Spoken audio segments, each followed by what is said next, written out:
Okay, we are live.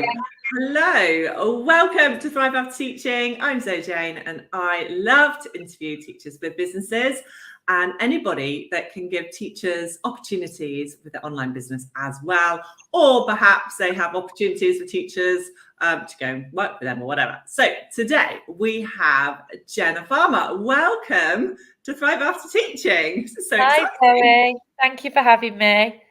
The first live interview I've done in 2023. So I'm very excited. Amazing. I've done many interviews. I was counting them, 29 I've done. And I've taken a break. So I'm going to go back into them. So thank you for coming in today. So Jenna, you were a teacher, correct? Yeah. I used to be a secondary school English teacher. Oh, English. So that has definitely helped your new pathway. Yeah. And would you like to tell everybody what you do now? Yeah, so I'm a journalist, so I write for lots of different magazines and newspapers, and from that I also do PR. So I help businesses who want to get in those magazines and newspapers, or help them figure out their story and their press releases to send to local media or any sort of publications, just to help their businesses sort of get more coverage, visibility, all of that sort of thing. Oh my goodness. I mean, I look at you and think, I have no idea. I have no idea about any of that. So how did you take that step into PR and journalism?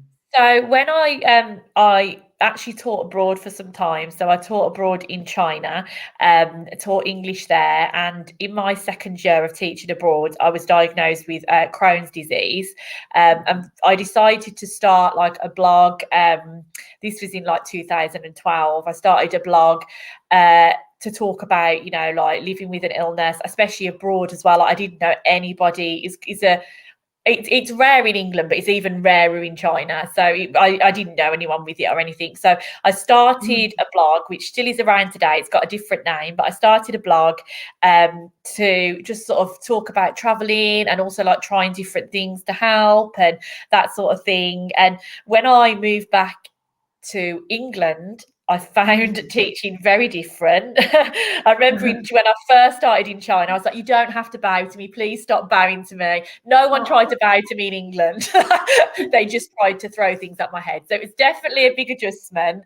And I stuck at teaching for another year or two, but I just found it so hard. That luxury of teaching abroad and having all the resources I wanted and really well-behaved kids, and just sort of, for me, the way they treated the profession, compared to how I feel they do in England, it was really hard to adjust. So I sort of thought I'll do a bit of supply, and by then my blog had sort of got a bit more noticed, so I was asked to write for other sites. I had a book that was published, and I thought I'll do some supply while I just try and make a go of this writing. And because I already had my blog, I already had some examples of my writing and stuff like that. And so at that time, I'm also gluten-free, and obviously gluten-free is everywhere now, but in 2015, when I come back home, it wasn't as common, and there wasn't as much written about it. So I managed to get some work for the Independent, writing about gluten-free, and that's just where my career started. Really, I'm in a way very grateful for my illness, because it allowed me to leave teaching, and then managed to sort of make a little bit of a name for myself writing. And then a couple of years ago, everyone kept coming to me and saying, that you've just featured me in this magazine, how can I get more coverage, and so on. And because I felt like I'd written so many stories by this point and I'd written for so many places, I felt I had a really good understanding of the other side of things. So I just started to offer that as a service to help people as well. And it's got really, really popular because it's what people needed, really. Yeah, absolutely. And your whole direction has started from personal interest and passion to help others understand something. And I'm forever saying, you've got to follow your heart. When you leave teaching, you've got to do something that you really want to do. I started with just learning something I wanted to learn that was nothing to do with teaching at all, and it was how to draw digitally on my iPad. Procreate, and I just did lesson after lesson, and that's I opened an Etsy shop. So it was something for me. And I think that's really, really important that you do something that really makes you tick, that you really want to go and do it on that day, and you really want to write about it, and you really want to say, this is what I do. So that's lovely to hear how your journey out of teaching just followed like a passionate interest. So yeah, that's really amazing. So what do you do now?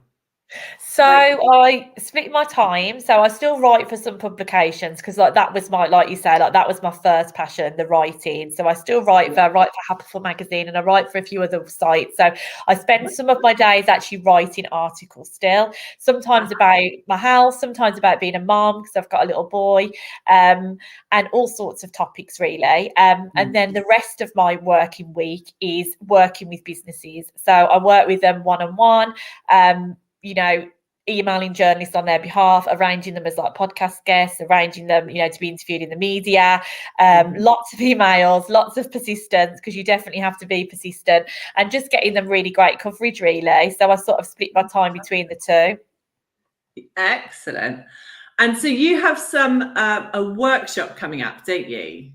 To help teachers with businesses in the land of PR and journalism. You can help them go forward and reach more people, I guess. Yeah, so I mean, when I first left teaching, I had to almost do my own PR. I didn't realise I was doing PR at the time. So don't be put off by the title. We're not talking about like you're having like a huge event or like, being on the cover of a magazine.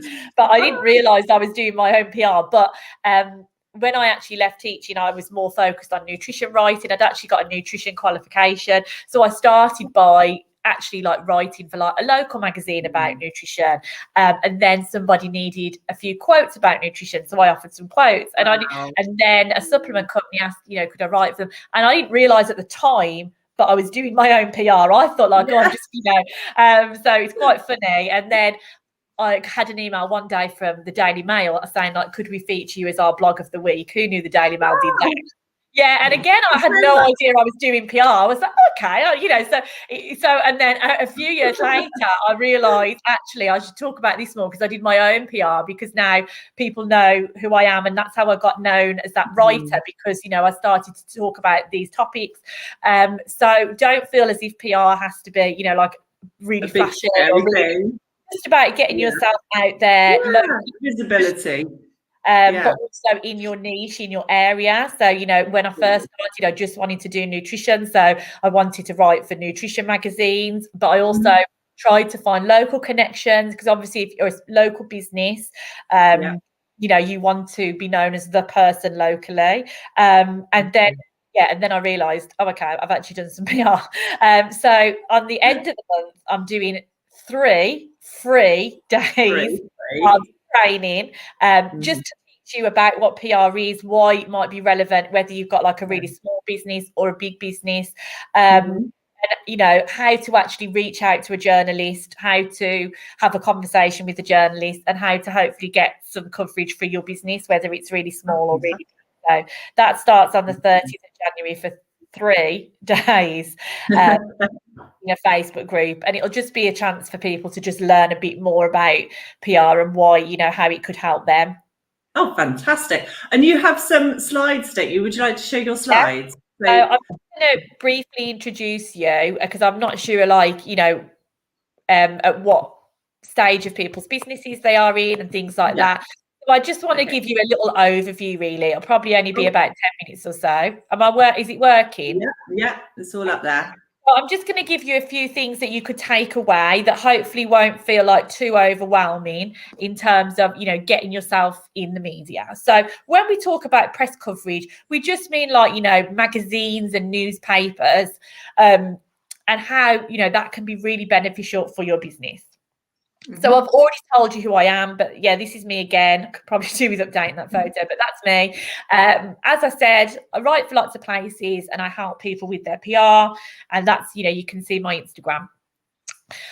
So what I just want to talk about first of all is why you should consider press coverage, because especially like if you're, perhaps you've only just started out, or perhaps you've even just got a business idea, haven't actually, put the steps in, you might not have left teaching yet or something, but it's really important to start as soon as you can, really. And like I said, it doesn't have to be in a really grand way. It can just be doing those sorts of things that I talked about. So it's worth having a think about, what you would like to achieve. So obviously everyone thinks, oh, it'd be great if I was in our local newspaper, or, it'd be great if, I was in a magazine.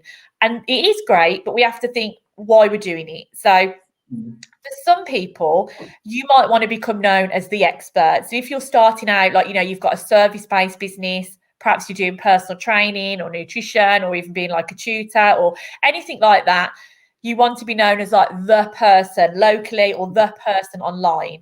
And press coverage really helps with that. That's almost, exactly what I did, just from, getting featured in places. Secondly, if you've got an actual product, then obviously, it speaks for itself that if you've got an actual product that is featured in more places, then you are going to get more sales, because more eyes on your product is going to lead to more customers that convert into sales. So that's a really obvious one. Another thing is that we might want to get some links to our websites and social channels. So you might not be worried about the sales, but you might just want more people to follow you on Instagram, more people to visit your site. And this could be a whole other presentation, really, but we know that when we get press coverage and we get links from places like newspapers and magazines, that really helps with being found on Google, because we know that when we Google things, the sites that come up at the top, and you can do a little experiment for your own business or whatever, are usually the sites that have like been around the longest, but also have got other people talking about them, have got other people linking to them, because Google really likes to know that they're linking to like the most authoritative site. So on a side note, this is something, again, that really helped me, because I started to, without really planning to, get in press coverage from like these newspapers and magazines. And all of a sudden I realized, and I still get now, my original blog, which I talked about at the start, A Balanced Belly, that has about 20,000 views each month just from Google, because what happened was, when I got all that press coverage in the beginning, it meant that Google pushed my blog to the top. So when people were Googling things like Crohn's disease, which I have, or gluten-free, my site was coming up. So that's just, I could talk about this for like a whole other presentation, so I don't want to go on and on about Google, but it's just something to bear in mind. But the fourth thing is, it helps us build relationships with journalists, long-term relationships. Perhaps you're not even doing anything right now. Perhaps you're not launching anything yet, but that journalist will remember you. And when you're ready to launch something, you can go back to them. And the most obvious one is it just helps you become more visible. It really, really does. And I have a podcast actually that I'll share with you at the end. And this week's episode that's going to go out today is about a product-based business who did all of this by herself, and she said that she's just getting more visible every day just from people reading about her in magazines and newspapers. So she's not even worried about how many sales is it bringing in. It's just made more people know her, and that's what we all really need for business. So that's just something to think about in case you think, okay, what is the point of this? I've only got so many hours, why am I spending it on this? So what you might have to think about is like the different types of press coverage. So we've all got different businesses, so not all of them will be relevant for you. If you are selling an actual product, whether it's a digital or a physical product, then one thing that you might do to get press coverage is you might send those products to the journalist. So perhaps if you've got a biscuit brand that you bake at home, you might send some biscuits out for journalists to test out, and they might feature them in a review, for example. The second one is that you might be quoted as an expert. So you might be quoted to share a few lines for an article. If you're a teacher or ex-teacher, you might actually, I did see a press opportunity. I should have shared it with you, because there was one the other day about looking for people that have less teaching in the last 2 years. So I'll see if that and send that to you. But so you might be asked an expert, whether that's an expert, it doesn't have to be a qualification. It could just be something you've done, something that you've lived through, something relating to your business, and you might get asked to share a few lines. So, what examples I've seen this week is like, business owners to share a quote on how they get everything done in the day, a nutritionist to share a tip on how to manage blood pressure, or, a fitness expert to share one workout idea. So all of these things are an example of like quoting as an expert. And then finally, a case study. So this is where you'll talk about your whole business story, or just a story in general. It could be something that you've gone through, something in your life. And these are really great to sort of get out there, especially if you've just started your business. You might be able to get a case study in like a local newspaper who are talking about like your business starting up. So those are the 3 types of press coverage, and it's worth thinking about, which ones will apply to you. So they might not all apply. If you've not got a product, then you could focus on the other 2. But it's just worth thinking about different ways that you could essentially get yourself in the media. And I wanted to share a few suggestions on where you could find those opportunities. So again, I could talk about this for much longer, but I don't want to overwhelm people. So these are just a few different places that you could find press opportunities. And they are Twitter. So I know it's not really fashionable to be on Twitter. I know it's quite an old social media platform, but every day, if you check the hashtag journo request, you will see journalists every day tweeting. Really? Yeah. It's such a useful resource. Hardly anyone uses it. Well, the journalists do. I just mean hardly anyone checks it. So the journalists post what they're looking for, and you can reply on Twitter, or they might have an email in there as well. So personally, I check that 3 times a day, but that's because that's my job. So you don't have to check it 3 times a day. But if you've got 5 minutes now with a cup of tea, I just say go onto Twitter and use that hashtag, because not only does it give you ideas of opportunities, but you can follow the journalists and you can just see what they're looking for. There's a few other easy things that you can do. So there's some Facebook groups. Who knew there's some Facebook groups, but there aren't. So Feature Me is one of them, and that is a case study group where journalists will ask for case studies. And the second one is Lightbulb Entrepreneur and Press Hangout. I don't think the third one is available anymore, so ignore that. But Lightbulb is £5 a month, and you can join and get access to journalists who are looking for opportunities. So with both Twitter and the Facebook groups, they're usually a journalist saying, hi, everyone, I need 3 people to talk about why they left teaching, or I need 5 different types of biscuits to try. So they're just really good to get a feel for what people are looking for. Another thing that you can do, it sounds really obvious, but read publications. So like, if you know that you want to get featured in the local press, then find out the local magazines and newspapers and read them. Have they featured businesses like you before? Perhaps they have a special section of that paper, or perhaps they feature X, Y, and Z. So actually read the publications, because we'd all like to get featured in Vogue or something, but we have to think, is where our audience actually is? Do they actually cover this sort of stuff? If they don't, then, it's just a dream rather than actual something we can put into place to make a reality. And then the fourth one is perhaps something that you might just want to take a note of when you're a bit further in your journey. And these are press inquiry services. So how those work are you join them. So you do have to pay for them, but often they'll give you a free trial for a week or so. And you sort of log on and add your email, and then they will email you different opportunities. So it sort of cuts around having you to spend lots of time searching for them yourself. You'll get the inquiry. Again, it'll say something like, this journalist from this magazine is looking for this, and here's how you can reply to them. So it's sort of the ultimate sort of way to avoid you having to do it yourself. So it's very convenient. It's going to save you time, but it is a bit of a cost. So you just have to sort of balance it out. And there's a few different ones, as you can see. So there's ones that are just for food businesses. There's ones that are just for homes businesses. And there's some others that are more general, like editorial and response source, are sort of for any type of business. So this is, there's a lot of different options there. So if you're listening and you just want to get started, just to have a little look, perhaps try the Twitter and the Facebook groups first. And then perhaps when you're serious, like you're ready to launch your business, it would be worth perhaps trying the other 2 as well.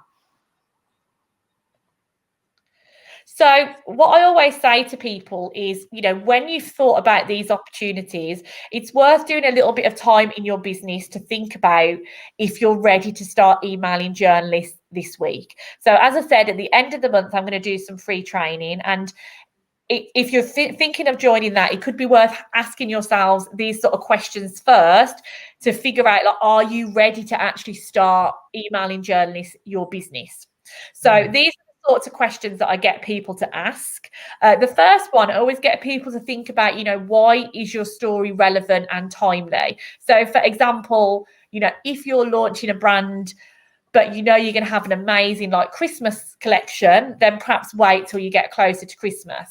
If you're launching it and it's like you're a female founder and it's International Women's Day in 2 months' time, then perhaps think, right, I'm going to pitch a bit closer to that because everyone's going to be talking about International Women's Day, for example. So have a think about your business and think, okay, you know, what's relevant to what's going on in the world right now? Is there anything that's going on at the moment, whether it's in the news or just like trends people are interested in, that, you know, my story is relevant to? And then have a think about, you know, why you and your business are unique. So maybe you've already done some work on that, like you know what your USP is. If you're not sure, then perhaps you might do that first before you sort of start reaching out to the media. And then another thing to think about is actually, are you ready? So, you know, if you're watching this and you're going to launch in a few months' time, but you don't actually have any images yet, you haven't got any headshots of yourself, or you haven't got any product images, you don't have information ready for the journalist, your site isn't up yet, you don't actually have that much time to speak to a journalist, then I would not recommend actually starting the process now. So we do have to make sure we've got everything ready to go. Although the journalist is probably not going to email you back in a minute, they might do. And we don't want to mess people around if we say, oh, actually, we haven't got any images for a few months. So it's worth just having a think, do we have anything ready? And then it's also worth thinking about, you know, if you started to look at some magazines and newspapers, perhaps it's your local newspaper or like a niche industry magazine, it's worth having a think as well, like, you know, where does your product or service fit in the audience? So does it fit with that audience? Like I said, lots of people have these aspirations of something like Vogue or Grazia, and there's nothing wrong with I'm not saying you can't get featured there, but start to think, okay, you know, what age group is it? You know, are you aiming for parents? Are you trying to reach younger adults? Are you trying to reach teenagers?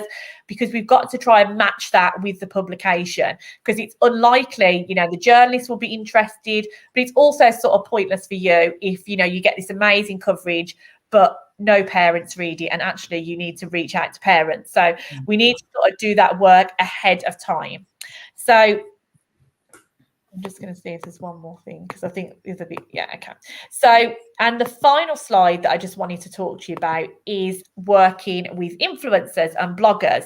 So this can be another thing that you might consider if you've got something tangible to share. So I don't know what everyone's businesses are, but you might have a product-based business or you might have a service. I've definitely seen teachers do things like tutoring and educational training and offer this to influencers, especially if you've got a local influencer and you're trying to promote a local service. So that's another thing that you could think about with PR, like blogging and influencing. Could that be another way to get seen online? And the advantages are, you know, sometimes it is easier to get some coverage for you, but sometimes you have to really think hard about who the best people to work with is. So there's a few Facebook groups that I've put on the bottom, which might also be really useful for you to join. If you've got something like an educational class or a physical product or some coaching or training, you could join those Facebook groups and introduce yourself and see if any bloggers or influencers might be promoting you. So that was just a little bit of a whistle-stop tour. I've kept it quite simple because I know that most of us are probably on the PR, you know, the start of our PR journey. So I'll jump back on and I'll stop the screen. Yeah, okay. But hopefully that's an introduction to PR. That was amazing. I've taken notes. That's so good. So tell us more. I mean, things like Twitter. Yeah. I used to be on Twitter, but I've kind of come off Twitter now. But I might go back on again. So I feel my video is a bit glitchy, so sorry about that. No, absolutely amazing. So tell us where people can find you for this 3-day workshop that's coming up. Yeah, so the easiest thing to do is to follow me on Instagram, which is at Jenna Farmer UK Social. I mean, obviously, I can give you a link to put on afterwards as well if you want to put that in. But yeah, the easiest thing is to find me on Instagram at Jenna Farmer UK Social, or you can find me in Facebook. I changed my name of my Facebook group, so I'm just checking I've got it right. So it's called Becoming an Authority Online Blogging and PR Tips. So you can join that group if you would like, or find me on Instagram, or I'll share with you the link for the free training if you want to sign up and just learn a bit more about how it might help your business. Super. Well, thank you so much for coming in today. Thank you, Zoe. It's just been lovely to learn all of this stuff. And how exciting that you've got a workshop coming up as well. Oh, thank you, Jenna. I hope it all goes well. Thank you. And thanks for coming in and helping us all. No problem. Hope it was useful. Thank you. Thank you.